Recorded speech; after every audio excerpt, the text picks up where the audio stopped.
Hello students, NCERT का electrostatic potential and capacitance का question number 2.8 discuss कर रहे हैं। क्या कहता है क्वेश्चन में, in a parallel plate capacitor with air between the plates each plate has an area of 6 into 10⁻³ metre square and the distance between the plates is 3 mm।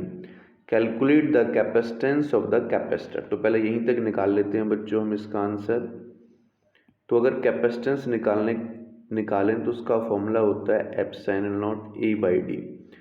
Epsilon not की value होती है बच्चों 8.85 10⁻⁻12। ए की value, area की value 6 into 10⁻⁻3 यहाँ पर हमें दे रखी है, डिवाइड बाई डिस्टेंस 3 mm है। तो 3 mm को हम चेंज कर लेंगे मीटर में, तो 3 इंटू 10⁻⁻3 आ जाएगा।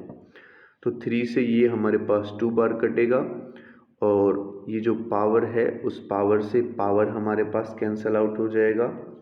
2 की मल्टीप्लिकेशन हम इसके साथ कर लेते हैं, तो 2 5 ज़ा 10 0, उसके बाद 2 8 16 और 1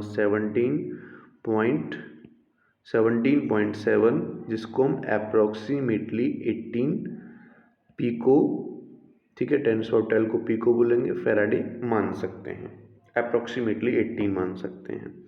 अब आगे क्या कह रहा है कि if this capacitor is connected to a 100 volt supply, what is the charge on each plate of the capacitor.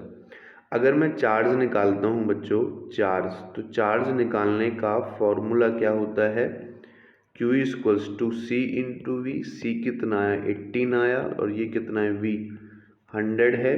तो यहाँ से हम इसको सॉल्व कर सकते हैं, तो कितना हो जाएगा 1800 पिको फैराडे।